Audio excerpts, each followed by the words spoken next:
Halo sahabatku. Selamat datang kembali di channel Cerita Momo. Apa jadinya jika ketulusan hati dibalas dengan penghinaan yang menyakitkan? Bayangkan, seorang menantu yang diam-diam berkorban, justru dilempar kain lap kotor tepat di wajahnya oleh ibu mertuanya sendiri. Namun, siapa sangka, 1 minggu kemudian, air mata penyesalanlah yang justru membasahi kaki sang menantu. Kisah Zahra kali ini bukan tentang amarah, melainkan tentang harga sebuah kesetiaan yang akan membuat kita semua merenung. Tapi sebelum kita masuk ke ceritanya, yuk absen dulu. Dukung terus channel ini dengan cara tekan tombol like dan subscribe. Jangan lupa ramaikan kolom komentar ya, tulis nama kalian, asal kota, dan ketik hadir. Aku ingin tahu dari mana saja sahabat setia Cerita Momo berasal. Sudah siap? Siapkan tisu kalian, tarik napas dalam-dalam, dan mari kita mulai. Suara perasan air dari kain pel terdengar begitu nyaring di ruang tengah yang hening itu. Zahra menyeka keringat yang menetes di pelipisnya dengan punggung tangan. Napasnya terdengar satu-satu, berat dan lelah. Sejak subuh tadi, tubuh kurusnya belum beristirahat sedikit pun. Membersihkan rumah besar ini sendirian sudah menjadi rutinitas yang ia telan bulat-bulat. Meski statusnya di sini adalah seorang istri, bukan asisten rumah tangga. Baru saja Zahra hendak menegakkan punggungnya yang terasa nyeri, suara langkah kaki yang terburu-buru terdengar mendekat. Detak jantung Zahra seketika berpacu lebih cepat. Ia hafal betul irama langkah itu. Langkah kaki mertuanya, Bu Reni. "Heh, Zahra, kamu tuli ya?" Suara melengking Bu Reni memecah keheningan. Wanita parubaya itu berdiri berkacak pinggang di ambang pintu, matanya menatap tajam penuh permusuhan. Zahra buru-buru meletakkan gagang pel dan menunduk sopan. "Maaf, Bu." Zahra sedang mengepel, jadi tidak mendengar ibu memanggil. "Ada apa, Bu?" Bu Reni mendengus kasar, lalu melangkah maju dengan angkuh, sengaja menginjak lantai yang baru saja dikeringkan Zahra dengan sepatu sandalnya yang kotor. "Ada apa? Ada apa? Kamu ini pura-pura bodoh atau memang tidak punya otak? Ini sudah tanggal berapa? Hah?" Zahra menelan ludah, tenggorokannya terasa kering. "Tanggal 5, Bu." "Nah, itu tahu. Mana uang bulanan untuk ibu? Biasanya tanggal 1 sudah ada di meja rias ibu. Ini sudah telat 5 hari. Kamu mau ibu mati kelaparan?" "Hah?" bentak Bu Reni. Tangannya menengadah tepat di depan wajah Zahra, menuntut dengan kasar. Zahra meremas ujung daster lusuhnya. Ia memberanikan diri menatap wajah mertuanya dengan tatapan memohon. "Maafkan Zahra, Bu. Bulan ini, Zahra belum ada uang lebih. Uang belanja dari Mas Ilham pas-pasan sekali, itu pun sudah habis untuk beli beras dan listrik kemarin." Mendengar alasan itu, wajah Bu Reni memerah padam. Amarahnya meledak seketika. Tanpa aba-aba, tangannya menyambar kain lap basah dan kotor yang ada di dalam ember pel di dekat kaki Zahra. "Dasar menantu tidak tahu diri. Alasan saja kerjamu." Plak. Zahra terkesiap. Waktu seakan berhenti berputar. Kain lap yang basah, kotor, dan berbau air comberan itu mendarat telak di wajahnya. Air keruh menetes dari hidung dan pipinya, membasahi kerudung instan yang ia kenakan. Rasa perih bukan berasal dari hantaman kain itu, melainkan dari harga dirinya yang dikoyak-koyak begitu rupa. Bu Reni tertawa sinis melihat menantunya yang mematung dengan kain lap menempel di wajah sejenak sebelum jatuh ke lantai. "Rasakan itu. Itu pantas untuk menantu pelit sepertimu. Menantu macam apa kau ini, tak pernah memberiku uang. Lihat menantu Bu Siska, tiap bulan kasih tas branded, kasih uang jutaan. Lah kamu, beliin beda ibu saja tidak mampu." Zahra tidak menjawab. Ia hanya memejamkan mata, membiarkan air kotor itu bercampur dengan air matanya yang mulai meleleh. Hatinya perih, tapi bibirnya terkunci rapat. Di sudut ruangan, duduk di sofa empuk sambil mengangkat kaki, Ilham, suami Zahra, hanya melirik sekilas kejadian itu. Ia melihat jelas bagaimana ibunya melempar kain kotor ke wajah istrinya. Namun, bukannya membela, Ilham justru kembali menatap layar ponselnya, seolah-olah Zahra hanyalah orang asing yang tidak penting. "Mas." Zahra memanggil lirih, suaranya bergetar, berharap suaminya akan setidaknya mengatakan satu kata pembelaan. Ah, berisik banget sih, gumam Ilham tanpa menoleh. Lagian kamu sih, Ra, kalau ibu minta uang itu ya dikasih. Jangan bikin ribut rumah terus. Aku lagi pusing mikirin bisnis nih. Jawaban Ilham bagaikan petir di siang bolong bagi Zahra. Lebih menyakitkan daripada lemparan kain lap tadi. Suaminya, imam yang seharusnya melindunginya, justru membenarkan perbuatan keji ibunya. Bu Reni semakin merasa di atas angin melihat anaknya tidak membela istrinya. Ia menendang ember pel hingga airnya tumpah membasahi lantai yang sudah Zahra bersihkan dengan susah payah. Dengar itu kata suamimu. Jangan bisanya cuma numpang hidup di sini. Kalau minggu depan kamu tidak kasih uang 5 juta ke ibu, jangan harap kamu bisa tidur nyenyak di rumah ini. Minggir. Bu Reni melengos pergi sambil menyenggol bahu Zahra dengan kasar hingga Zahra hampir terjungkal. Ruangan itu kembali hening, menyisakan suara tetesan air kotor dari daster Zahra ke lantai. Ilham pun beranjak pergi ke kamarnya tanpa sedikit pun menatap istrinya yang masih berdiri gemetar. Perlahan, Zahra membungkuk. Tangan kurusnya yang kasar memungut kain lap kotor yang tadi menghantam wajahnya. Ia genggam erat kain itu di dadanya. Baunya apek, kotor, dan menjijikkan. Tapi bagi Zahra, kain ini akan menjadi saksi bisu. Saksi atas kesabarannya yang diinjak-injak hari ini. Ya Allah! Bisik Zahra lirih, suaranya pecah dalam isak tangis yang tertahan. Kuatkan aku demi rumah tangga ini. Ia menyeka wajahnya yang basah dengan ujung lengan baju. Meski dihina sehina-hinanya, Zahra tidak membalas dengan amarah. Ia hanya menyimpan luka itu dalam-dalam. Sebuah luka yang kelak akan membuka mata semua orang tentang siapa sebenarnya yang mulia dan siapa yang hina. Malam itu, jarum jam di dinding seakan bergerak begitu lambat. Di sudut kamar sempit di bagian belakang rumah yang lembab, suara mesin jahit tua menderu pelan, beradu dengan suara jangkrik di luar sana. Zahra masih terjaga, matanya yang sembab dan merah memicing menatap benang yang mulai kusut. Jemarinya yang kasar dengan cekatan memperbaiki jahitan pada sebuah kebaya pesanan orang. Hanya inilah satu-satunya cara Zahra bertahan hidup tanpa harus mengemis pada suaminya. Menjadi penjahit panggilan yang ia kerjakan sembunyi-sembunyi saat malam hari, ketika Bu Reni sudah terlelap dalam mimpi indahnya. Kata-kata mertuanya tadi siang masih terngiang jelas, bagaikan kaset rusak yang diputar berulang-ulang di kepalanya. 5 juta. Kalau tidak, jangan harap tidur nyenyak. Zahra menghela napas panjang, dadanya terasa sesak.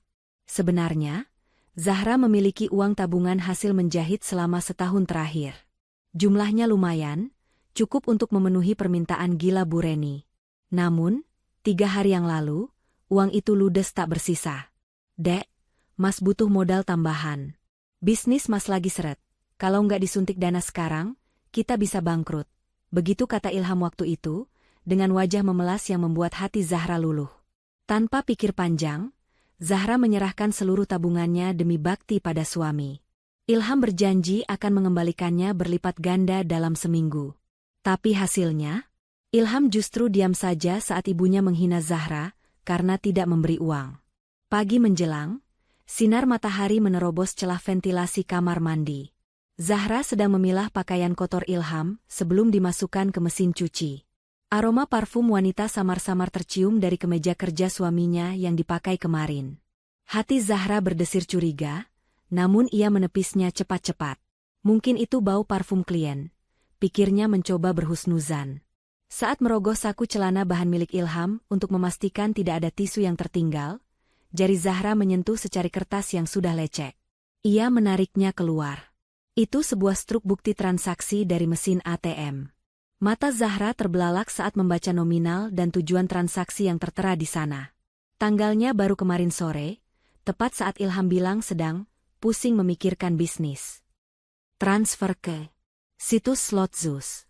5 juta rupiah? Bibir Zahra bergetar hebat membaca tulisan samar di kertas termal itu. Di bawahnya, ada lagi struk pembayaran bil di sebuah tempat karaoke ternama di pusat kota, dengan nominal 2 juta rupiah. Dunia Zahra serasa runtuh. Kakinya lemas hingga ia terduduk di lantai kamar mandi yang dingin. Jadi, uang tabungan hasil keringatnya menjahit sampai mata berair, uang yang ia sisihkan sedikit demi sedikit sambil menahan lapar, Semuanya habis bukan untuk modal bisnis.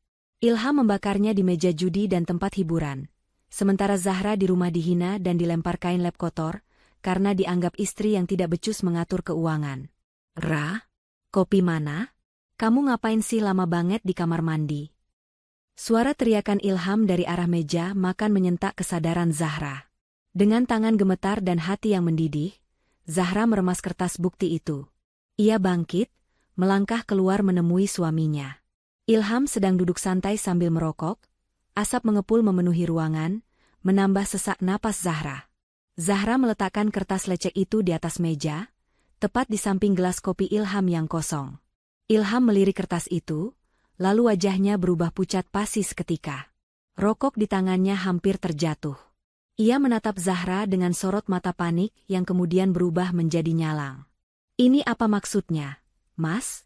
Suara Zahra terdengar parau, menahan tangis. Kamu bilang butuh modal usaha. Kamu bilang bisnis lagi seret. Ternyata uangku kamu pakai buat judi? Buat karaoke? Ilham gebrak meja dengan keras. Brak, kamu lancang ya buka-buka saku celana aku. Bentak Ilham, bukannya merasa bersalah, ia justru memasang tameng amarah untuk menutupi kebohongannya. Ia berdiri, menunjuk wajah Zahra dengan telunjuknya yang kuning karena nikotin. Aku istri kamu, Mas. Aku berhak tahu. Tadi siang ibu melempar kain ke mukaku, karena aku nggak punya uang kasih beliau. Padahal uangnya ada di kamu. Kenapa kamu diam saja, Mas? Kenapa kamu tega melihat istrimu diperlakukan seperti sampah, sementara kamu foya-foya pakai uangku? Air mata Zahra akhirnya tumpah, tak terbendung lagi. Ilham mencengkeram lengan Zahra kasar, membuat wanita itu meringis kesakitan. Dengar ya, Zahra. Jangan sekali-kali kamu berani mengadu soal ini ke ibu. Kalau sampai ibu tahu aku main judi atau uang itu habis bukan buat bisnis, habis kamu, ancam Ilham dengan suara rendah namun penuh penekanan yang mengerikan. Tapi ibu terus menyalahkan aku. Mas, biarin aja, potong Ilham cepat. Ibu itu orang tua, wajar kalau dia nuntut. Tugas kamu sebagai istri itu menutupi aib suami, bukan malah mau ngadu domba. Pokoknya aku nggak mau tahu, kamu cari cara buat dapat uang 5 juta itu buat ibu. Jahit kek, apa kek? Jangan sampai nama baikku rusak di depan ibu. Ilham melepaskan cengkeramannya dengan kasar, lalu menyambar kunci motor di atas meja. Minggir, aku mau pergi cari uang lagi buat ganti rugi yang kalah semalam. Awas kalau kamu buka mulut. Ilham pergi begitu saja, meninggalkan Zahra yang terpaku di ruang tengah. Suara motor Ilham menderu menjauh, membawa pergi sisa-sisa kepercayaan Zahra pada laki-laki yang dulu berjanji akan membahagiakannya itu. Zahra menatap pintu depan yang terbuka. Hatinya bukan lagi sekadar retak, tapi sudah hancur berkeping-keping. Ternyata, musuhnya bukan hanya mertua yang galak, tapi juga suami yang pandai bersandiwara. Zahra mengusap air matanya kasar. Ia sadar, air mata tidak akan mengubah nasibnya. Ia harus kuat. Jika Ilham memintanya menutup aib, ia akan menutupnya rapat-rapat, sampai bangkai itu tercium sendiri dan membusuk tanpa perlu ia yang membongkarnya. Kabar burung itu menyebar lebih cepat daripada wabah penyakit. Pagi itu, di tukang sayur keliling yang biasa mangkal di ujung komplek perumahan, suara Bu Reni terdengar paling lantang, mengalahkan riuh rendah tawar-menawar harga cabai. Aduh, Bu Tejo, ibu-ibu semua, kalian tuh beruntung sekali punya menantu yang tahu diri, ujar Bu Reni sambil memilah-milah bayam dengan gaya berlebihan. Wajahnya dipasang sedih, seolah-olah dia adalah wanita paling menderita di dunia. Loh, memangnya Zahra kenapa lagi, Bu Reni? Bukannya dia rajin ya? Suka bantu-bantu bersih-bersih? Tanya Bu Tejo memancing. Bu Reni mendengus, lalu berbisik tapi dengan volume yang sengaja dikeraskan. Rajin apanya? Itu cuma pencitraan kalau ada orang lihat. Aslinya? Ampun deh. Pelitnya minta ampun. Bayangkan ya, anak saya, Ilham, itu kan bisnisnya lancar, uangnya banyak. Tiap bulan Ilham itu kasih jatah besar buat saya lewat istrinya. Tapi apa? Sama si Zahra uangnya ditilep. Saya cuma dikasih remah-remah. Minta buat beli obat saja susahnya setengah mati. Ibu-ibu yang lain berdecak kaget, termakan omongan manis Bu Reni. Ya ampun, tega banget ya. Padahal kelihatannya kalem, pendiam. Ternyata diam-diam menghanyutkan uang suami. Makanya, jangan tertipu tampang lugu. Tambah Bu Reni semakin bersemangat karena merasa mendapat dukungan. Saya itu sering menangis di kamar. Punya anak sukses, tapi menantu kayak lintah darat. Durhaka betul dia sama mertua. Sementara fitnah keji itu digoreng semakin renyah di ujung jalan, Zahra baru saja keluar dari rumah. Ia berjalan kaki, menyusuri trotoar komplek yang mulai panas. Hari ini ia harus mengantar hasil jahitan ke pengepul di pasar, sekaligus mengambil bahan baru. Karena tidak ada uang untuk naik ojek, Zahra terpaksa berjalan kaki sambil memanggul karung goni berisi kain-kain perca dan baju jadi yang cukup berat. Ketika Zahra melewati kerumunan ibu-ibu di tukang sayur, suasana yang tadinya riuh mendadak senyap. Tatapan mereka yang biasanya ramah atau setidaknya acuh tak acuh, kini berubah menjadi tatapan sinis yang menusuk. "Permisi, Bu." Sapa Zahra sopan sambil sedikit menundukkan kepala, mencoba tersenyum meski punggungnya terasa mau patah menahan beban karung. Tidak ada yang membalas. Bu Reni malah membuang muka dengan kasar, pura-pura sibuk menawar tahu. Salah seorang tetangga, Bu Ijah, nyeletuk dengan nada nyinyir. Ada orang kaya baru lewat. Pelit-pelit kok disuruh angkat karung? Uangnya disimpan buat apa? Mbak, buat lari dari mertua? Zahra terhenti sejenak. Jantungnya berdegup kencang. Ia tidak mengerti dari mana datangnya tuduhan itu. Ia menatap Bu Reni, berharap mertuanya meluruskan kesalahpahaman. Namun, Bu Reni justru menyeringai tipis. Tatapan matanya seolah berkata, "Rasakan pembalasanku." Zahra memilih tidak menjawab. Ia tahu, membela diri di kandang singa hanya akan membuatnya semakin terluka. Dengan sisa tenaga, ia kembali melangkahkan kaki, menyeret beban berat di pundaknya, diiringi bisik-bisik yang menyakitkan telinga. "Tuh kan, nggak dijawab, berarti benar omongan Bu Reni." Hampir 1 kilometer Zahra berjalan, keringat sudah membasahi seluruh punggung bajunya. Napasnya tersengal-sengal. Di sebuah tikungan sepi dekat taman komplek, Zahra terduduk lemas di bangku beton. Ia meletakkan karung goni itu di tanah. Bahunya lecet dan memerah karena gesekan tali karung yang kasar. "Nak Zahra?" Sebuah suara lembut menyapa. Zahra mendongak, menyeka keringat di dahinya. Di hadapannya berdiri Bu Mirna, tetangga yang rumahnya agak jauh di blok sebelah, namun dikenal paling bijak dan jarang ikut bergosip. Bu Mirna." "Mari, Bu," jawab Zahra canggung, berusaha menyembunyikan rasa lelahnya. Bu Mirna tidak langsung pergi. Ia justru duduk di sebelah Zahra, matanya menatap karung goni besar di kaki Zahra, lalu beralih ke wajah pucat wanita muda itu. "Kamu bawa ini sendirian dari rumah?" tanya Bu Mirna, nadanya terdengar prihatin, bukan menyelidik. Zahra mengangguk pelan. "Iya, Bu. Mau diantar ke pengepul. Lumayan buat tambah-tambah uang belanja." Bu Mirna mengernyitkan dahi. Ia teringat omongan yang baru saja ia dengar dari tukang sayur tadi. Katanya Zahra menantu yang menguasai harta suami yang sukses. Katanya Zahra pelit dan hidup enak di atas penderitaan mertua. Tapi yang dilihat Bu Mirna sekarang justru sebaliknya. Di hadapannya adalah seorang wanita yang tangannya kasar penuh bekas tusukan jarum, wajahnya lelah kurang tidur, dan memanggul beban yang bahkan kuli pasar pun akan mengeluh jika membawanya sejauh ini. "Nak Zahra?" Bu Mirna menyentuh pelan bahu Zahra. "Maaf kalau ibu lancang. Tapi di luar sana, orang-orang membicarakan hal buruk tentang kamu. Ibu Reni bilang, kamu menahan uang Ilham dan membiarkan mertuamu sengsara." Zahra tercekat. Matanya berkaca-kaca. Jadi itu sebabnya tatapan tetangga tadi begitu tajam. Fitnah itu sudah menyebar menjadi kebenaran di lingkungan ini. "Ibu percaya?" tanya Zahra lirih, suaranya hampir tak terdengar. Bu Mirna menggeleng pelan sambil tersenyum keibuan. "Mata ibu belum rabun, Nak. Ibu lihat kamu tiap malam lampu kamarmu masih nyala sampai jam 2 pagi, terdengar suara mesin jahit. Ibu lihat kamu pagi buta sudah ngepel teras, sementara orang rumah lain masih tidur. Orang yang memegang uang banyak, tidak akan mau memanggul karung goni seberat ini sendirian di tengah hari bolong." Air mata Zahra menetes satu persatu. Untuk pertama kalinya sejak kejadian kain lab itu, ada seseorang yang melihatnya. Benar-benar melihatnya sebagai manusia, bukan sebagai objek kebencian. Terima kasih, Bu Mirna. Ishak Zahra. Tapi tolong, jangan beritahu siapa-siapa kalau Zahra kerja seperti ini. Mas Ilham dan Ibu tidak suka kalau orang tahu Zahra menjahit. Mereka malu. Bu Mirna tertegun.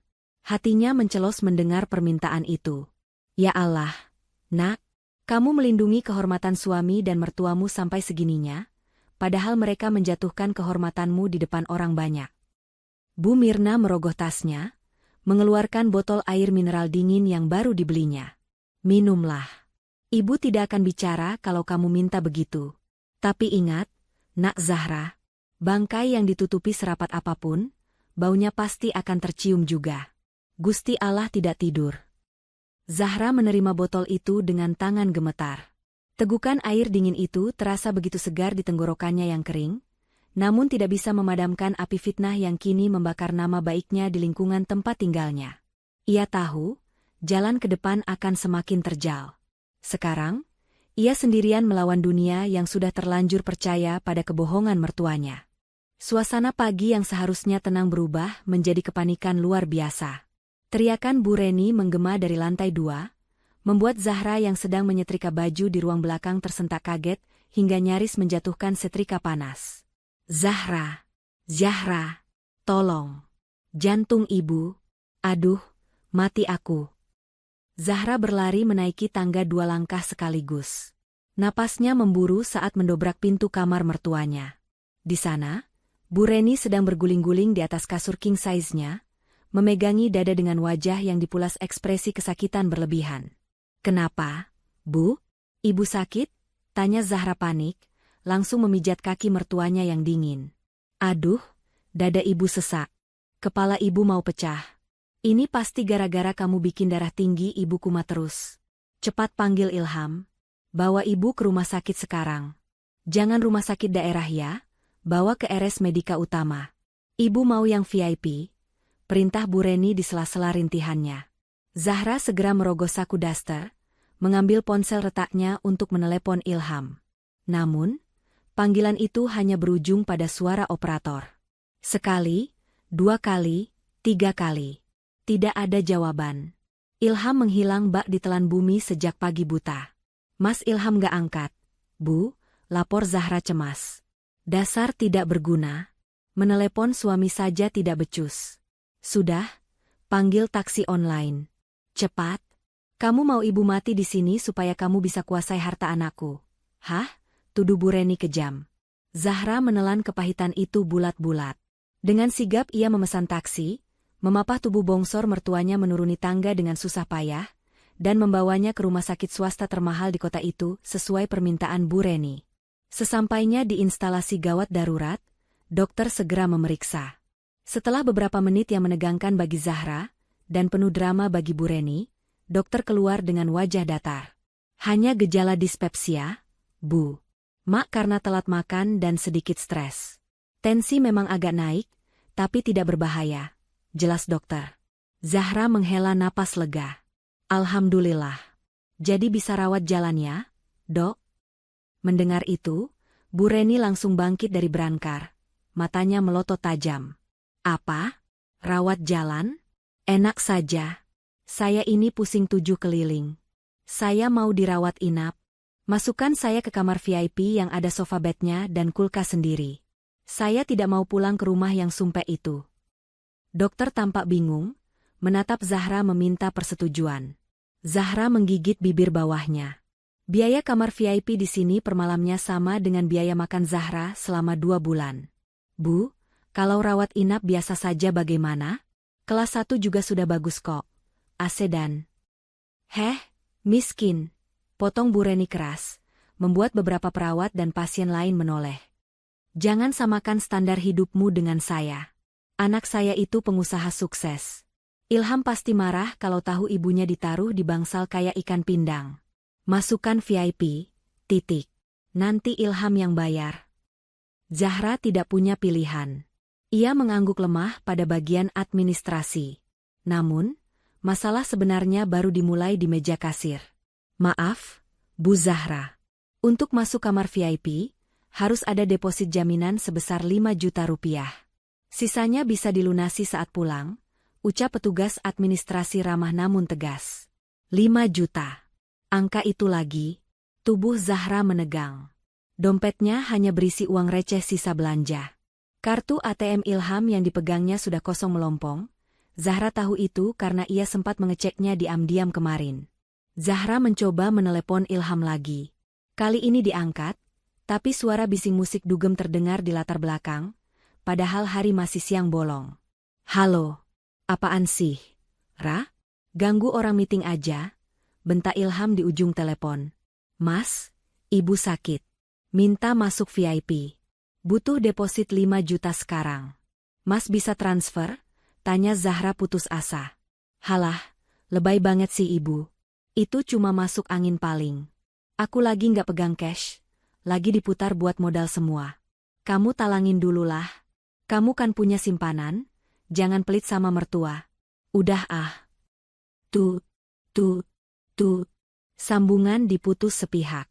Zahra mematung di depan meja administrasi. Petugas mulai menatapnya curiga. Di kejauhan, Bu Reni sudah berteriak-teriak memanggil nama Zahra, memaki lambatnya pelayanan. Zahra meraba jari manis tangan kanannya. Di sana melingkar sebuah cincin emas polos seberat 5 gram. Itu bukan cincin pemberian Ilham. Cincin kawin dari Ilham sudah lama dijual Ilham sendiri dengan alasan kepepet. Cincin yang melekat di jari Zahra ini adalah satu-satunya peninggalan almarhumah ibunya. Harta terakhir yang Zahra miliki di dunia ini, benda yang selalu ia elus saat ia merindukan ibunya. Air mata menggenang di pelupuk mata Zahra. Ia menatap cincin itu dengan tatapan perpisahan. Mbak, tolong tunggu sebentar ya. Saya cari uangnya dulu. Ibu saya jangan dipindah dulu, pinta Zahra pada petugas. Zahra berlari keluar rumah sakit. Di seberang jalan, ada toko emas kecil. Dengan langkah berat, ia menyeberang. 10 menit kemudian, Zahra kembali ke meja administrasi dengan wajah sembab dan jari manis yang kini kosong. Ada bekas garis putih melingkar di kulit jarinya, jejak cincin yang telah bertahun-tahun menemaninya. Ia meletakkan segepok uang tunai di meja. Ini, Mbak, 5 juta rupiah. Tolong segera masukkan ibu saya ke kamar. Sore harinya, Bu Reni sudah berbaring nyaman di ranjang empuk kamar VIP yang dingin dan wangi. TV layar datar menyala menampilkan acara gosip. Makanan mewah tersaji di meja. Bu Reni tampak segar bugar, tidak terlihat sakit sedikitpun. Ia sedang sibuk menelepon temannya, Pamer. Iya Jeng, ini saya di VIP Medika Utama. Biasalah, Ilham itu loh, anak saya. Katanya nggak tega kalau ibunya sakit sedikit, langsung disuruh masuk kamar paling mahal. Memang anak berbakti dia tuh. Zahra duduk di pojok ruangan, di kursi kecil yang keras, jauh dari sofa empuk. Ia menatap jari manisnya yang hampa. Hatinya perih mendengar pujian Bu Reni untuk Ilham. Pujian yang dibeli dengan cincin warisan ibu Zahra. Bu Reni menutup telepon, lalu melirik sinis ke arah Zahra. Heh, kamu ngelamun aja. Kupasin jeruk ini buat ibu. Untung Ilham sigap transfer uangnya. Coba kalau nungguin kamu, bisa mati berdiri ibu di lobi. Zahra mengambil jeruk itu, mengupasnya perlahan. Ia tidak membantah. Tidak ada gunanya mengatakan bahwa uang itu hasil menjual kenangan terakhirnya. Biarlah Allah yang mencatat. Hari ini, Zahra belajar bahwa kesabaran bukan berarti tidak merasa sakit, melainkan kemampuan untuk tetap diam meski hati menjerit pilu, demi sebuah kewajiban yang ia junjung tinggi. Namun Zahra juga sadar, pengorbanannya ini adalah batas akhir. Tidak ada lagi harta yang bisa ia jual. Jika badai datang lagi, ia benar-benar tidak punya apa-apa lagi untuk dijadikan tameng. Suasana di rumah mewah bercat putih itu tampak lebih ramai dari biasanya.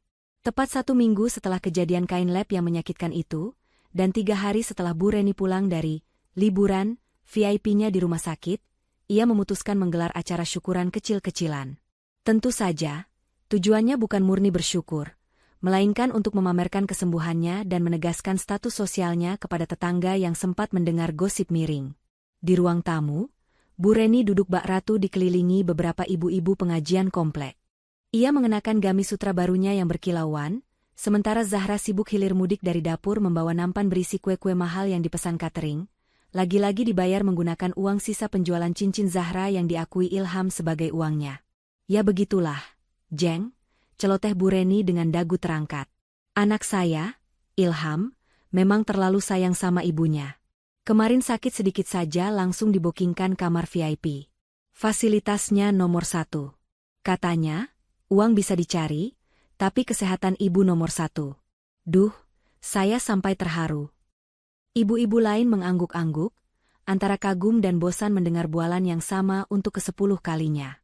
Zahra yang sedang meletakkan gelas teh hangat di meja hanya menunduk, berusaha menulikan telinga. Ngomong-ngomong, Ilham mana, Bu? Kok enggak kelihatan? Tanya Bu Tejo. Oh, biasa. Sibuk di ruang kerjanya. Biasalah, CEO muda, banyak telepon bisnis dari luar negeri. Dia bilang mau mengurus proyek miliaran hari ini, jawab Bu Reni bangga. Padahal, Zahra tahu persis Ilham sedang mengurung diri di kamar bukan untuk bekerja, melainkan bersembunyi. Sejak pagi, wajah suaminya pucat pasi, gelisah, dan terus-menerus mengintip keluar jendela setiap kali ada suara motor lewat. Tiba-tiba, suara deru mesin mobil yang bising terdengar berhenti tepat di depan pagar rumah. Bukan hanya 1, tapi 3 mobil sekaligus. Suara bantingan pintu mobil yang keras membuat obrolan di ruang tamu terhenti seketika. Wah, mungkin rekan bisnis Ilham datang bawa hadiah lagi, seru Bu Reni antusias. Ia segera bangkit, merapikan jilbabnya, dan berjalan menuju pintu utama dengan senyum lebar yang sudah disiapkan. Biar ibu yang sambut. Zahra, kamu ke belakang sana, jangan bikin malu di depan tamu penting. Zahra mundur perlahan ke arah penyekat ruangan. Namun, perasaannya tidak enak. Jantungnya berdebar kencang, firasat buruk yang selama ini menggantung di udara seakan siap meledak. Saat Bu Reni membuka pintu lebar-lebar, senyum di wajahnya seketika membeku. Yang berdiri di teras bukanlah rekan bisnis berdasi membawa parsel buah, melainkan 4 orang pria berbadan tegap dengan seragam polisi, didampingi 2 orang pria berpakaian preman dengan wajah garang dan membawa map tebal. Selamat siang. Apakah benar ini kediaman saudara Ilham Prasetya? Tanya salah satu polisi dengan nada tegas dan dingin. Wajah Bu Reni pucat pasi, bibirnya gemetar. Benar, Pak. Tapi, ada apa ya? Anak saya pejabat perusahaan, jangan sembarangan. Kami membawa surat perintah penangkapan untuk saudara Ilham atas dugaan penipuan investasi bodong, penggelapan dana nasabah, dan keterlibatan dalam sindikat judi online ilegal. Potong polisi itu tanpa basa-basi.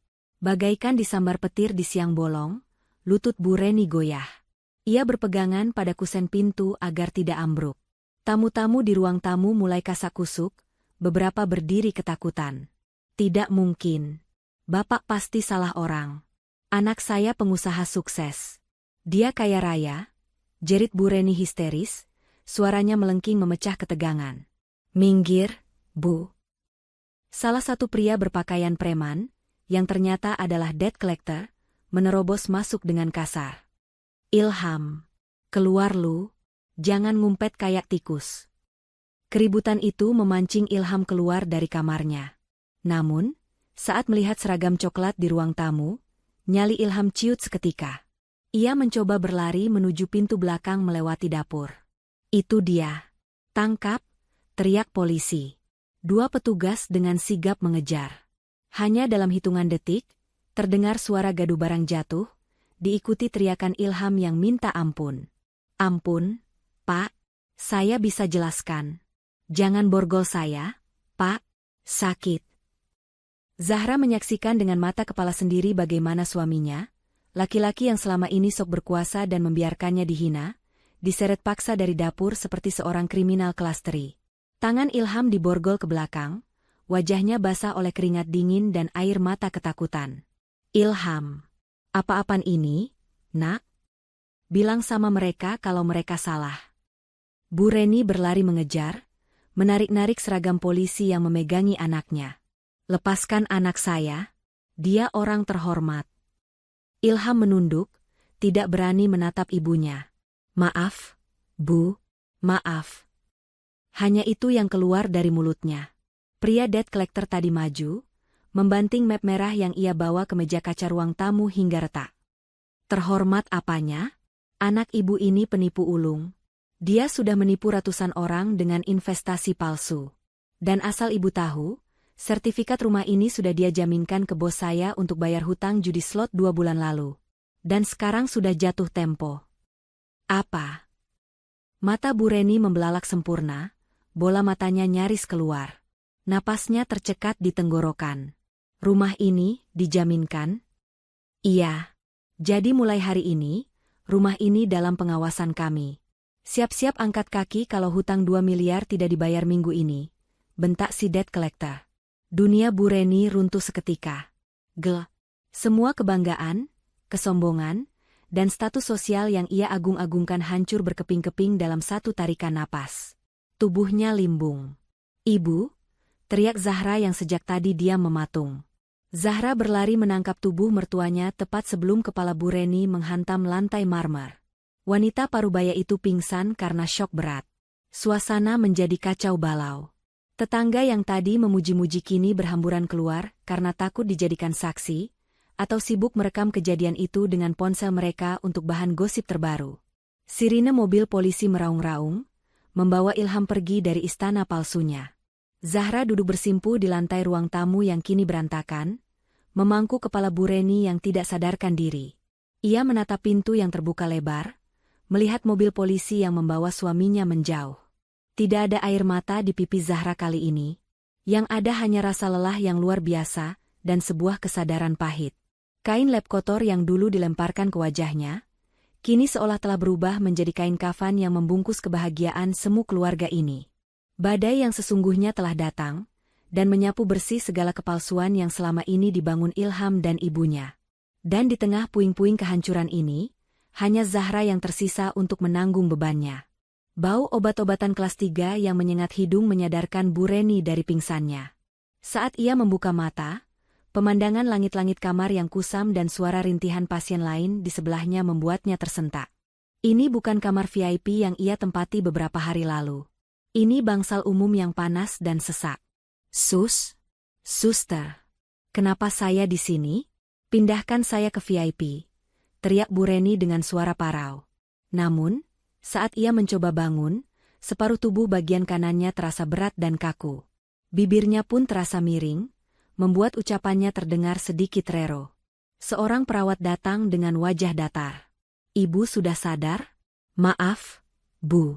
Tidak ada yang menjamin biaya VIP. Suami ibu di kantor polisi, dan menantu ibu bilang uangnya hanya cukup untuk administrasi di kelas ini. Itu pun sudah habis. Zahra, geram Bu Reni. Dasar menantu tidak tahu diri. Dia pasti sengaja menaruh saya di sini. Namun, kemarahan Bu Reni tidak bisa mengubah kenyataan. Siang itu juga, ia dipulangkan paksa karena kondisi medisnya dianggap stabil. Meski sebenarnya tekanan darahnya masih tinggi dan gejala stroke ringan mulai menggerogoti tubuhnya. Penyiksaan batin yang sesungguhnya baru dimulai saat ia sampai di depan rumah mewahnya. Pagar rumah itu kini ditempeli stiker besar berwarna merah mencolok. Disita. Beberapa orang berbadan besar sedang mengangkut sofa kulit Itali kebanggaan Bu Reni ke atas truk. Televisi 60 inci, lemari kristal, hingga koleksi tas branded miliknya, semua diangkut tanpa ampun. Hentikan. Itu barang-barang saya. Kalian perampok. Bu Reni mencoba berteriak sambil menyeret kakinya yang berat, tapi tenaganya tidak ada apa-apanya dibandingkan para eksekutor itu. Minggir, Bu Tua, bentak salah satu preman. Anak ibu punya hutang 2 miliar plus bunga. Semua isi rumah ini bahkan belum cukup buat nutup hutang pokoknya. Bersyukurlah ibu nggak ikut kami seret ke kantor polisi sebagai penadah. Bu Reni terduduk lemas di aspal panas. Tetangga-tetangga yang dulu ia pameri kekayaan kini menonton dari balik pagar rumah mereka. Tidak ada tatapan kagum lagi. Yang ada hanya bisik-bisik mencemooh, tatapan jijik, dan kepuasan melihat ratu sombong itu jatuh ke kubangan lumpur. Bu Tejo. Bu Reni melihat tetangganya itu. Tolong saya, Bu. Pinjami saya uang sebentar. Nanti Ilham ganti. Bu Tejo yang dipanggil justru membuang muka dan buru-buru masuk ke dalam rumah, menutup pagar rapat-rapat. Maaf ya, Bu Reni. Saya nggak kenal sama keluarga penipu. Satu persatu pintu rumah tetangga tertutup bagi Bu Reni. Saudara-saudara yang dulu rajin datang meminta oleh-oleh, kini nomor teleponnya tidak aktif atau memblokir nomor Bu Reni saat ia mencoba menghubungi meminta bantuan. Mereka yang dulu memuja kesuksesan Ilham, kini menghilang seperti asap saat tahu kapal itu karam. Di tengah keputusasaan itu, sebuah bajai tua berhenti di depannya. Zahra turun dari sana. Wajahnya lelah, matanya sembab, tapi ia tetap melangkah mendekati mertuanya.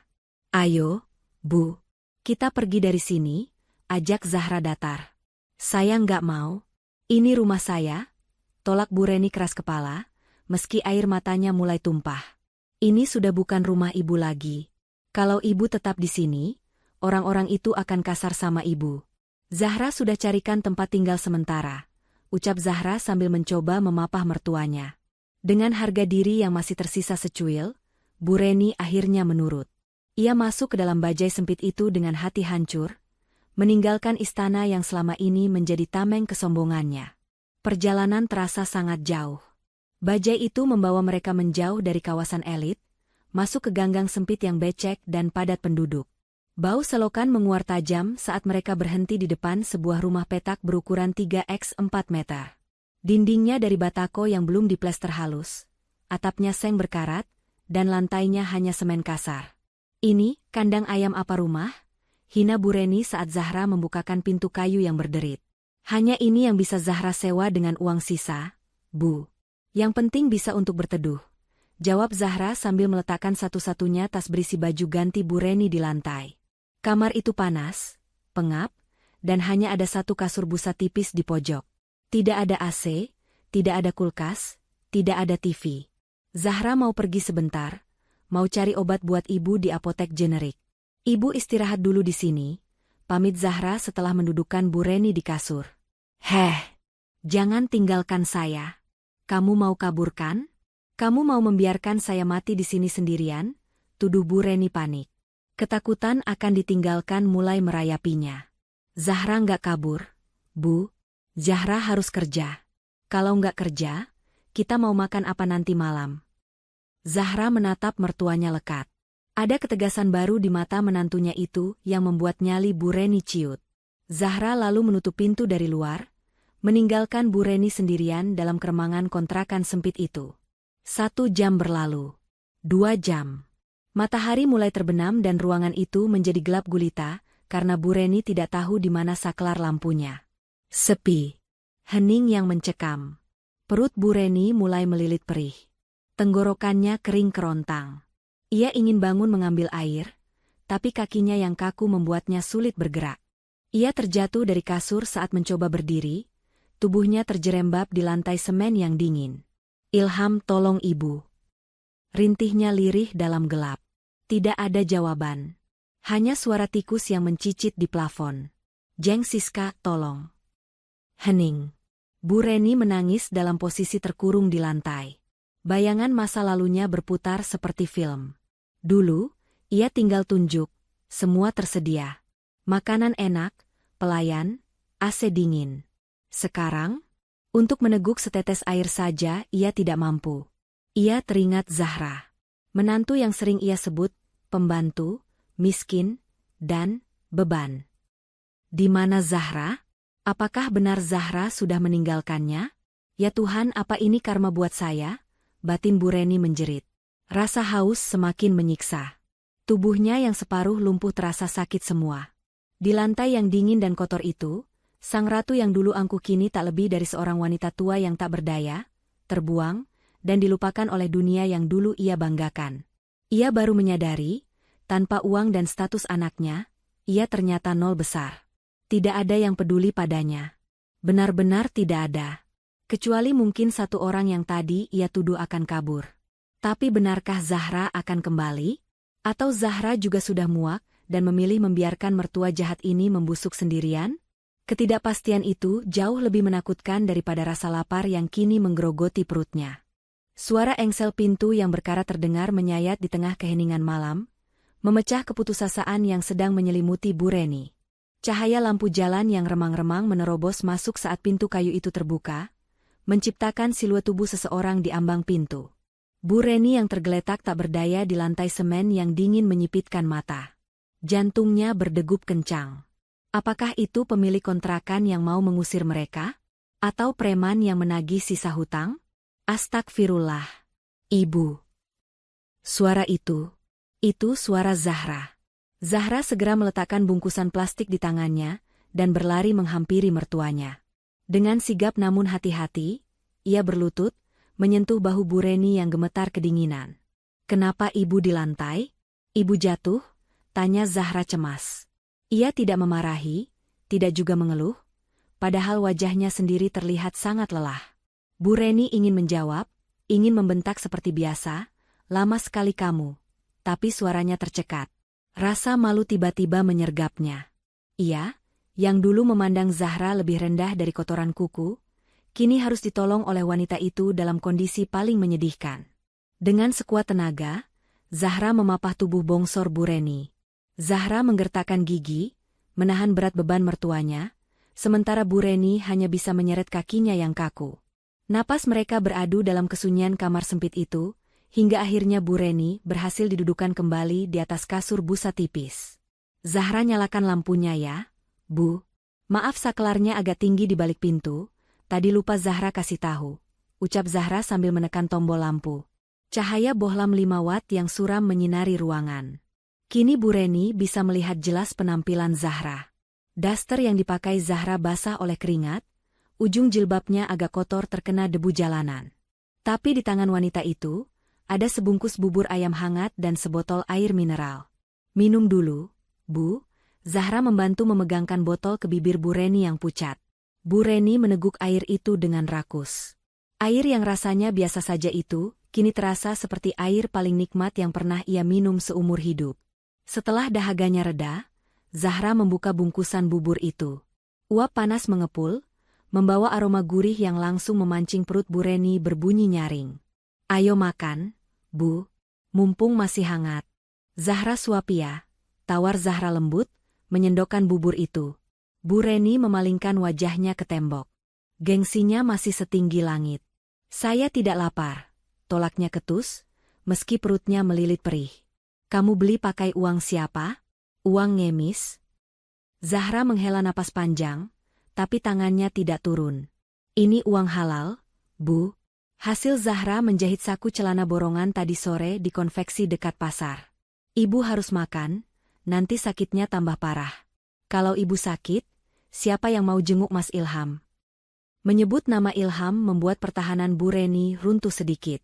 Ia menoleh perlahan, menatap sendok yang disodorkan Zahra. Dengan ragu, ia membuka mulutnya. Suapan pertama masuk. Hangat, lembut. Tanpa sadar, air mata Bu Reni menetes, jatuh membasahi pipinya yang keriput. Ia makan sambil menangis. Zahra dengan telaten menyuapinya. Sesekali mengusap tetesan bubur di sudut bibir mertuanya dengan tisu, tanpa rasa jijik sedikitpun. Setelah bubur habis setengah, Zahra meletakkan mangkuk itu. Ia lalu mengambil baskom kecil berisi air hangat dan sebuah handuk kecil bersih, bukan kain lap kotor seperti yang dulu. "Badan ibu lengket, pasti gerah seharian di sini. Zahra seka dulu ya, biar tidurnya enak," ujar Zahra sambil memeras handuk itu. Saat handuk hangat itu menyentuh wajah Bu Reni, tubuh wanita tua itu tersentak. Ingatan 1 minggu lalu berputar kembali dengan jelas. Saat itu, tangannya sendiri yang melempar kain lepel penuh air comberan ke wajah Zahra. Ia menghina Zahra kotor dan tidak berguna. Kini, wajah Zahra berada tepat di depannya. Dekat sekali. Tidak ada dendam di mata itu. Hanya ada ketulusan dan fokus untuk membersihkan daki di leher dan lengan Bu Reni. "Kenapa?" Suara Bu Reni keluar serak, hampir tak terdengar. Zahra berhenti mengusap lengan mertuanya. "Kenapa apa, Bu? Kenapa kamu masih di sini?" tanya Bu Reni dengan suara bergetar hebat. "Kenapa kamu tidak pergi saja? Rumah sudah tidak ada. Ilham di penjara. Saya sudah tidak punya uang sepeser pun buat kamu. Saya cuma orang tua lumpuh yang menyusahkan. Kenapa kamu malah merawat saya?" Zahra tersenyum tipis. Ia mencelupkan lagi handuk itu ke air hangat. Karena Zahra istri Mas Ilham, dan ibu adalah ibunya Mas Ilham. Itu artinya ibu adalah ibu Zahra juga, jawab Zahra tenang. Dulu saat Zahra menikah, Zahra berjanji berbakti bukan cuma saat senang, tapi juga saat susah. Mungkin ibu tidak pernah menganggap Zahra menantu, tapi bagi Zahra, ibu tetap orang tua yang harus Zahra hormati. Kata-kata itu menghujam dada Bu Reni lebih sakit daripada vonis dokter. Ia merasa ditampar bolak-balik. Bukan dengan tangan, tapi dengan akhlak. Di saat semua orang yang ia banggakan, teman sosialita, saudara kaya, bahkan anak kandungnya sendiri yang penipu, menghilang, justru orang yang paling sering ia sakiti inilah yang menjadi kakinya saat ia tak bisa berjalan, dan menjadi tangannya saat ia tak bisa makan. Sudah, Bu. Jangan dipikirkan dulu. Sekarang ibu istirahat. Zahra mau sholat Isya dulu di pojok sana. Zahra merapikan selimut tipis menutupi tubuh Bu Reni. Zahra menggelar sajadah lusuh di sudut ruangan yang sempit. Bu Reni memandangi punggung menantunya yang mulai takbiratul ihram. Dalam keremangan kamar kontrakan itu, Bu Reni melihat sesuatu yang tidak pernah ia lihat sebelumnya. Di balik kesederhanaan dan kediaman Zahra selama ini, tersimpan kekuatan yang luar biasa. Zahra bagaikan malaikat tak bersayap yang dikirim Tuhan justru, saat Bu Reni merasa dunia telah membuangnya ke tempat sampah. Malam itu, untuk pertama kalinya dalam tidur lelapnya, Bu Reni tidak memimpikan harta atau pesta mewah. Ia tertidur dengan perasaan aman karena tahu ada Zahra yang menjaganya, meski di luar sana badai kehidupan sedang mengamuk dengan dahsyat. Hati batunya mulai retak, membiarkan cahaya penyesalan perlahan masuk menyinari jiwanya yang gelap. Matahari pagi menyelinap malu-malu melalui celah ventilasi kayu yang lapuk, menciptakan garis-garis cahaya berdebu di lantai semen. Zahra sudah pergi sejak azan subuh berkumandang. Katanya ada pesanan jahitan seragam sekolah yang harus dikebut di pasar. Di atas meja kayu kecil, satu-satunya meja di kontrakan itu, sudah tersedia teh hangat yang ditutupi tatakan gelas dan sepotong roti tawar. Bu Reni duduk termenung di tepi kasur tipisnya. Tubuhnya masih terasa kaku, namun istirahat semalam membuatnya sedikit lebih bertenaga. Kesunyian di ruangan sempit itu memaksanya untuk berpikir. Sesuatu yang jarang ia lakukan saat masih sibuk dengan arisan dan belanja. Matanya menyapu sekeliling ruangan yang penuh dengan tumpukan kain perca dan benang milik Zahra. Karena bosan dan merasa ruangan itu terlalu berantakan, Bu Reni mencoba bergerak. Ia berniat merapikan tumpukan kain di sudut ruangan yang terlihat miring dan hampir rubuh. Dengan langkah tertatih, ia menyeret kakinya mendekat. Anak ini, naruh barang sembarangan, gumam Bu Reni. Kebiasaan mengomelnya muncul otomatis, meski kini nadanya tak lagi segarang dulu. Saat ia mencoba mengangkat tumpukan kain perca itu, sebuah buku tulis bersampul coklat kusam terjatuh dari sela-selanya. Buku itu mendarat dengan posisi terbuka di lantai. Kertasnya terlihat lecek dan pinggirannya menguning, tanda sering dibolak-balik. Bu Reni membungkuk susah payah untuk memungutnya. Awalnya ia tidak tertarik, mengira itu hanya buku pola jahitan. Namun, tulisan tangan Zahra yang rapi dan tegak bersambung di halaman yang terbuka menarik perhatiannya. Pengeluaran bulan April. Dahi Bu Reni berkerut.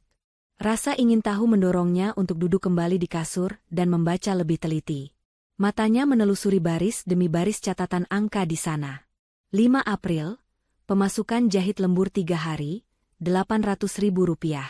Pengeluaran, bayar tunggakan listrik rumah ibu. Mas Ilham bilang uangnya kepakai Rp1.500.000, ambil dari tabungan. Jantung Bu Reni berdegup kencang. Listrik? Bukannya Ilham bilang dia yang membayar tagihan listrik bulan itu karena bisnisnya sedang untung besar? Kenapa di sini tertulis Zahra yang menalangi? Tangan Bu Reni gemetar saat membalik halaman berikutnya. 20 Mei, uang saku ibu untuk arisan sosialita, Rp2 juta. Catatan, Mas Ilham minta tolong carikan uang karena kalah judi bola. Terpaksa jual kalung emas pemberian almarhumah ibu. Ya Allah! Desis Bu Reni. Tangannya menutup mulutnya yang menganga tak percaya. Kalung itu? Ia ingat Zahra pernah bilang kalung ibunya hilang dicuri orang saat di pasar. Ternyata dijual demi menutupi aib Ilham agar Bu Reni tetap bisa gaya di depan teman-temannya. Bu Reni membalik halaman-halaman selanjutnya dengan panik. Semakin ia membaca, semakin sesak dadanya. Buku kusam ini bukan sekadar catatan keuangan. Ini adalah buku harian penderitaan Zahra. Setiap halaman berisi bukti kebohongan Ilham dan pengorbanan diam-diam Zahra. Agustus, servis mobil Mas Ilham. 3 juta rupiah. Mas Ilham marah-marah kalau mobil rusak. Malu sama klien. September, baju gamis sutra pesanan ibu. 1.500.000 rupiah. Zahra jahit sendiri sampai jam 3 pagi supaya ibu senang. Air mata Bu Reni mulai menetes, membasahi kertas buku itu. Ia ingat gamis itu. Ia memamerkannya ke semua orang. Bilang kalau itu hadiah mahal dari Ilham yang dibeli di butik terkenal. Padahal, itu hasil keringat Zahra menjahit di tengah malam buta. Dan apa balasan Bu Reni waktu itu? Ia malah mencemooh Zahra karena masakannya kurang asin. Sampailah Bu Reni pada halaman terakhir yang ditulis dengan tinta yang agak luntur, seolah penulisnya sedang menangis saat menulisnya. Tanggalnya tepat 1 hari sebelum kejadian pelemparan kain lab. 5 November, ibu minta uang bulanan 5 juta besok. Mas Ilham baru saja mengambil semua uang di dompetku dan di ATM. Katanya buat modal lagi. Aku sudah bilang itu uang jatah ibu, tapi Mas Ilham malah membentak. Sekarang aku tidak punya apa-apa. Cincin ibu sudah dijual buat bayar RS kemarin. Ya Allah. Besok aku harus bilang apa sama ibu? Ibu pasti marah. Kuatkan aku, ya Allah. Biarlah aku yang dimarahi, asalkan ibu tidak tahu kelakuan anak kesayangannya. Brooke. Buku itu terlepas dari genggaman Bu Reni. Pertahanan jiwanya runtuh seketika. Ternyata, selama ini ia buta. Ia telah memuja bangkai yang ia anggap emas, dan membuang berlian ke tempat sampah. Kemewahan yang ia nikmati, rasa hormat yang ia banggakan, obat-obatan mahal yang ia minum, semuanya berasal dari tetesan keringat dan air mata menantu yang ia sebut pembantu. Ilham, anak kebanggaannya, hanyalah benalu yang bersembunyi di balik punggung istrinya yang rapuh. Dan Zahra? Zahra menanggung semua beban itu sendirian, menelan semua hinaan Bu Reni bulat-bulat, demi menjaga nama baik suami dan kebahagiaan mertuanya. Zahra, rintih Bu Reni. Suaranya pecah menjadi tangisan yang menyayat hati. Maafkan ibu, nak, ya Allah, ampunilah dosa hamba. Bu Reni memeluk buku catatan itu erat-erat ke dadanya, seolah memeluk tubuh Zahra. Rasa bersalah menghujam jantungnya lebih sakit daripada serangan jantung manapun. Bayangan saat ia melempar kain lap kotor ke wajah Zahra berputar kembali, kini terasa seperti ia sedang melempar kotoran ke wajahnya sendiri. Betapa hinanya ia. Betapa sucinya hati Zahra. Di tengah isak tangis yang mengguncang tubuh rentanya, pintu depan terbuka. Zahra masuk dengan wajah lelah, menenteng kantong plastik berisi sayuran layu sisa pasar. Melihat mertuanya menangis histeris di lantai sambil memeluk buku catatannya, mata Zahra membelalak. Kantong belanjaannya terjatuh. Ibu. Kenapa, Bu? Ada yang sakit? Zahra berlari, langsung bersimpuh memeluk kaki mertuanya. Bu Reni tidak menjawab. Ia hanya menatap wajah Zahra dengan pandangan yang kabur oleh air mata. Tangan keriputnya terangkat gemetar, bukan untuk memukul, tapi untuk menyentuh pipi Zahra yang tirus. Nah, bisik Bu Reni parau. Kenapa kamu tidak pernah bilang? Kenapa kamu diam saja ibu hina? Padahal nyawa ibu ada di tanganmu. Zahra terdiam, melirik buku yang dipeluk Bu Reni. Ia mengerti sekarang. Rahasianya sudah terbongkar. Zahra menunduk, menggenggam tangan mertuanya. Karena kebahagiaan ibu adalah kewajiban Zahra. Kalau ibu tahu yang sebenarnya, hati ibu akan hancur. Zahra nggak mau lihat ibu sakit. Mendengar itu, tangis Bu Reni meledak semakin keras.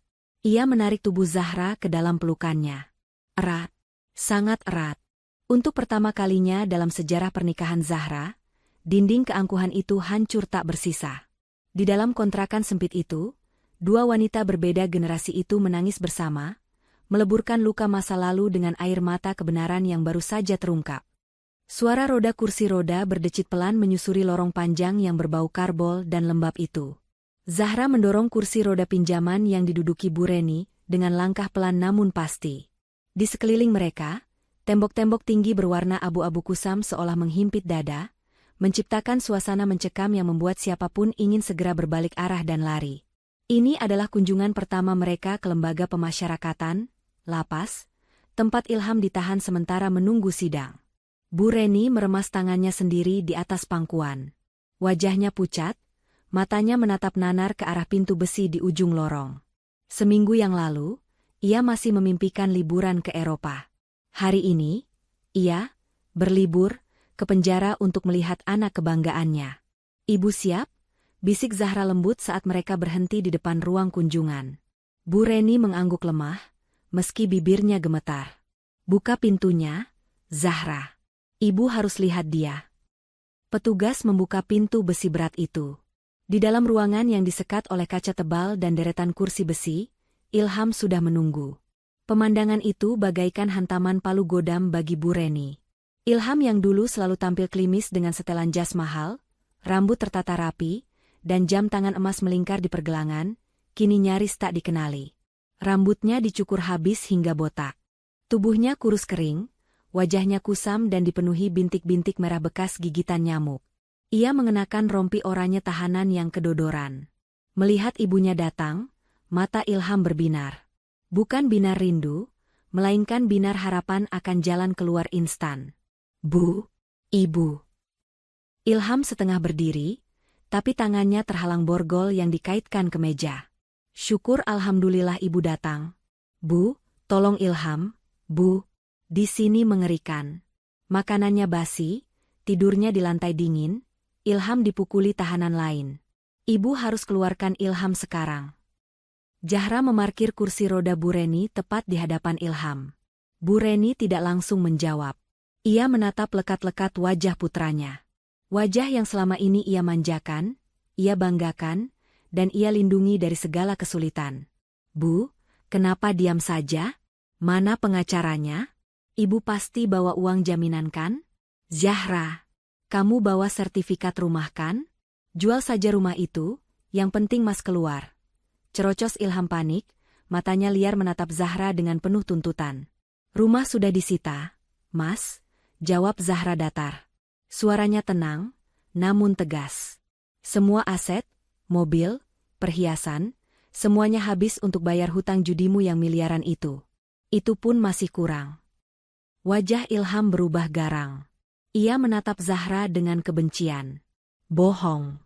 Kamu pasti simpan uangnya kan? Bu, jangan percaya sama Zahra. Dia itu licik.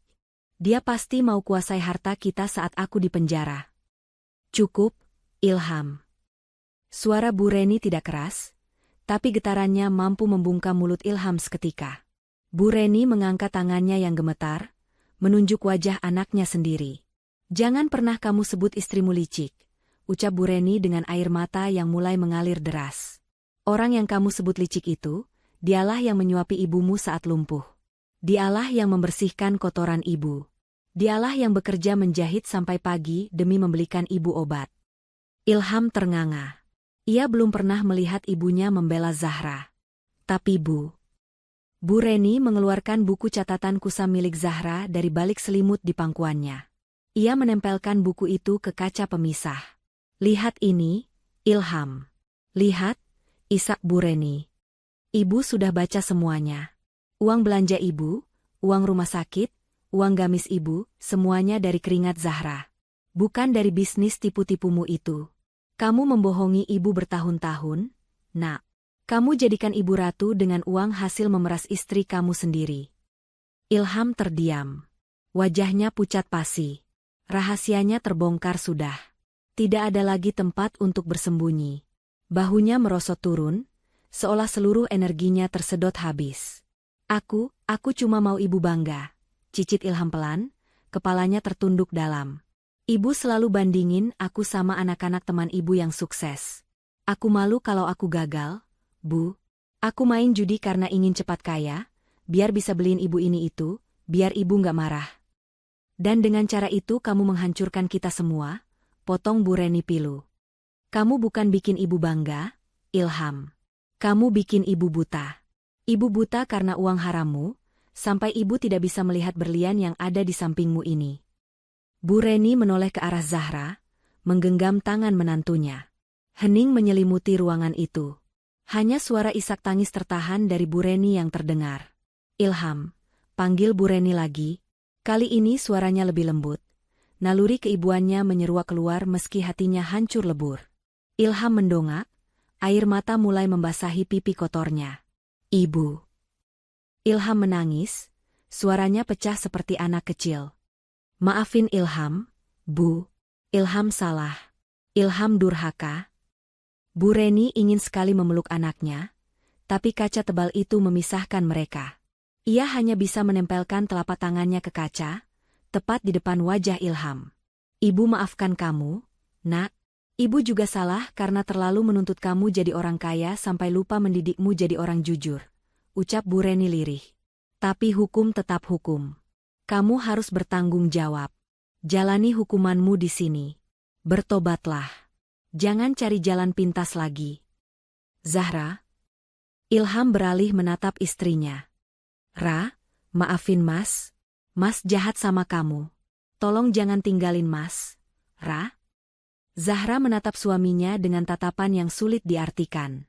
Ada sisa cinta, tapi lebih banyak rasa sakit dan kecewa yang mendalam. Aku sudah memaafkan Mas, kata Zahra pelan. Tapi untuk kembali seperti dulu, aku butuh waktu. Mas, sekarang, fokuslah perbaiki dirimu di sini. Sholatlah. Minta ampun sama Allah, bukan sama aku. Waktu kunjungan habis. Sirine berbunyi nyaring. Petugas datang untuk membawa Ilham kembali ke sel. Bu, Zahra, jangan pergi, teriak Ilham saat diseret petugas. Tangisnya meledak, menggema di lorong dingin itu. Penyesalan itu datang terlambat, sangat terlambat. Zahra memutar kursi roda Bu Reni. Ia tidak menoleh lagi ke belakang. Bu Reni menutup wajahnya dengan kedua tangan, menangis tergugu sepanjang jalan keluar. Hatinya hancur melihat kondisi anaknya, tapi ia tahu ini adalah jalan terbaik. Kain lap, kotor yang dulu menutupi mata hati mereka kini telah diangkat. Kenyataan memang pahit, tapi setidaknya, kini tidak ada lagi kebohongan di antara mereka. Mereka keluar dari gedung penjara itu menuju cahaya matahari yang menyengat. Langit terlihat cerah, kontras dengan hati mereka yang mendung. Namun, di balik mendung itu, ada kelegaan yang luar biasa. Beban kepalsuan yang selama ini dipikul Zahra dan Bu Reni akhirnya runtuh. Kini, hanya tersisa puing-puing yang harus mereka tata kembali. Perlahan-lahan, dimulai dari nol. Matahari sore yang kemerahan menyinari teras rumah kontrakan sempit itu, ketika Zahra dan Bu Reni tiba kembali dari penjara. Suasana hening, namun bukan keheningan yang mencekam seperti malam-malam sebelumnya. Kali ini, keheningan itu terasa lebih ringan, seolah beban ribuan ton baru saja diangkat dari pundak mereka berdua. Zahra membantu Bu Reni turun dari taksi online, lalu memapahnya masuk ke dalam kamar. Tubuh Bu Reni masih lemah, namun sorot matanya yang dulu angkuh kini telah redup, berganti dengan pandangan sendu penuh penyesalan. Sesampainya di tepi kasur busa, Bu Reni tidak langsung duduk. Ia menahan tangan Zahra yang hendak beranjak mengambil air minum. Zahra, tunggu, suara Bu Reni terdengar parau. Zahra berbalik, menatap mertuanya dengan lembut. Iya, Bu, Ibu mau makan? Atau mau ke kamar mandi? Bu Reni menggeleng pelan. Dengan sisa tenaga yang dimilikinya, wanita parubaya itu memaksakan kakinya yang gemetar untuk menekuk. Perlahan, ia menurunkan tubuhnya ke lantai semen yang dingin. Zahra terbelalak kaget. Ibu mau apa? Lantainya kotor. Bu? Zahra bergegas hendak mengangkat tubuh mertuanya, namun Bu Reni menolaknya. Ia tetap memaksakan diri hingga kedua lututnya menyentuh lantai, tepat di hadapan kaki Zahra. Kepala Bu Reni menunduk dalam, bahunya terguncang hebat. Bu, jangan begini. Suara Zahra tercekat. Biarkan Ibu, Nak, isak Bu Reni, air matanya menetes jatuh ke punggung kaki Zahra. Biarkan Ibu bersujud di kaki kamu. Ini adalah tempat yang pantas untuk ibu yang buta hati seperti saya. Ibu. Zahra ikut berlutut, mencoba mensejajarkan posisinya, air mata mulai menggenang di pelupuk matanya. Bu Reni mengangkat wajahnya yang basah oleh air mata. Tatapannya penuh luka yang mendalam. Ingat kain lap itu, Zahra? Kain lap kotor yang ibu lempar ke wajahmu seminggu yang lalu? Seharusnya kain itu ibu pakai untuk menampar wajah ibu sendiri. Ibu menghinamu miskin, padahal kamulah yang paling kaya hatinya. Ibu menghinamu tak berguna, padahal kamulah satu-satunya tongkat saat ibu lumpuh.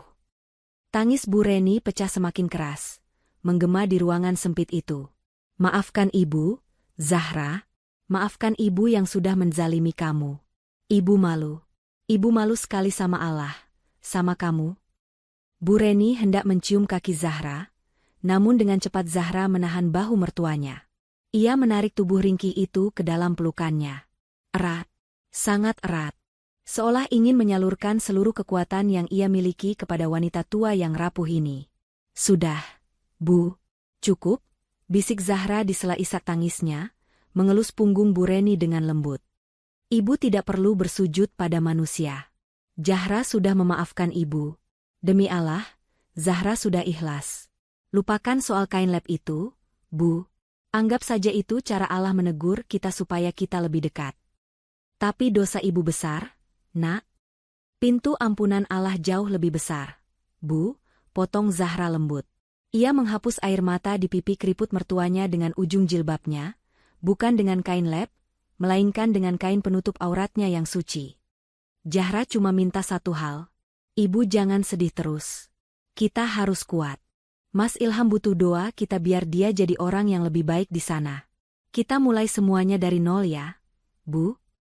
Bu Reni mengangguk tersendat-sendat, menatap menantunya dengan pandangan takjub.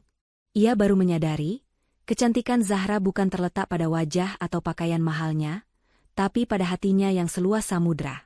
3 bulan kemudian, suara mesin jahit tua menderu berirama di teras kontrakan.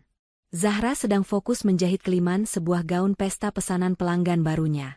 Sejak kejadian itu, Zahra tidak lagi menyembunyikan pekerjaannya.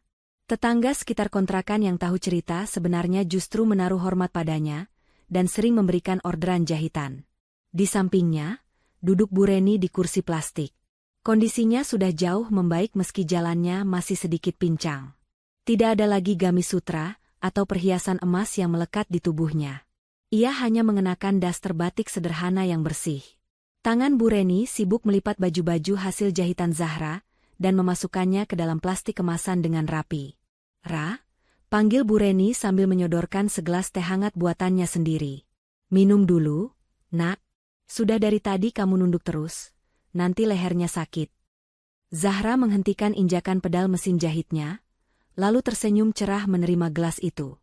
Terima kasih, Bu. Wah, manisnya pas banget. Bu Reni tersenyum. Senyum yang tulus, tanpa kepalsuan. Nanti uang hasil jahitan ini, kita tabung separuh ya. Siapa tahu bulan depan kita bisa bawakan makanan enak buat Ilham di penjara. Kasihan dia kemarin bilang kangen masakan rumah. Zahra mengangguk mantap. Iya, Bu. Insya Allah, kalau rezeki lancar, kita juga bisa mulai nyicil hutang ke tetangga lama pelan-pelan. Sore itu, di teras rumah yang sangat sederhana, jauh dari kemewahan masa lalu, tercipta sebuah kebahagiaan yang nyata. Tidak ada lagi kepura-puraan, tidak ada lagi tuntutan gengsi, dan tidak ada lagi penghinaan. Kain lap kotor yang dulu menjadi simbol kehinaan, kini telah terkubur bersama masa lalu yang kelam. Digantikan oleh benang-benang kasih sayang yang dirajut ulang oleh Zahra dan Bu Reni, menyatukan kepingan hati yang sempat hancur menjadi sebuah ikatan keluarga yang tak akan terpisahkan oleh badai apapun lagi. Mereka memang kehilangan harta, tapi mereka menemukan kembali sesuatu yang jauh lebih berharga. Hati nurani dan kehangatan keluarga yang sesungguhnya. Tamat. Pesan moral. Jangan pernah menilai seseorang dari apa yang ia miliki, tapi nilailah dari apa yang ia beri saat engkau tak punya apa-apa. Harta bisa lenyap dalam sekejap mata, namun ketulusan hati dan kesabaran adalah kekayaan abadi yang akan menyelamatkanmu di saat dunia berpaling darimu.